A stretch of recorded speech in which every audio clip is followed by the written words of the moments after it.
Sportnapot szerveztek a Mátrai Erőmű dolgozóinak és családtagjainak az egészségmegőrző program keretében az új naperőműnél.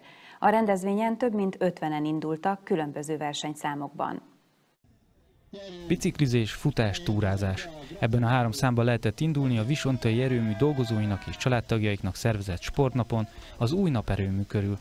A lényeg nem elsősorban a versenyen, hanem a mozgáson és a sportolás népszerűsítésén volt. Mi viszont az egészségmegőrző program szervezői minden ilyen alkalmat megragadunk, ahova a dolgozókat ki tudjuk hozni, egy picit sportra tudjuk invitálni őket, és ez is egy ilyen alkalom, és azt gondolom, hogy elég nagy létszámmal képviseltetik magukat. A résztvevők száma pedig a rendezvény végére meghaladta az 50-et, ami a szervezők várakozásait is meghaladta. A helyszín választás sem volt véletlen. Így szerették volna megmutatni az erőmű dolgozóinak és családtagjaiknak az új naperőművet közelebbről is. Az egészségmegőrző program itt a Mátrai Erőmű ZRT-nél 2013 második fél évében indult.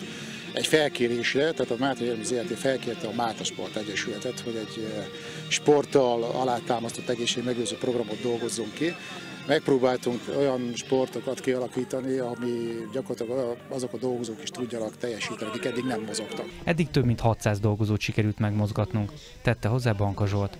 Természetesen az indulók között most is voltak, akik komolyabban vették a felkészülést. Az első helyezett futó például rendszeresen focizik és fut is. 2 hét sérülés után most volt az első komolyabb futásom, és az volt az első, hogy mindenképpen a tisztáréből, amíg jön, az úgy futom le. A nagyjából 2,5 kilométeres pályán a biciklizőknek 2 kört, a futóknak 1 kört kellett megtenniük. A helyezettek pedig oklevelet és pólót kaptak. A túrázóknak szintén 1 kört kellett lesétálniuk, tét nélkül.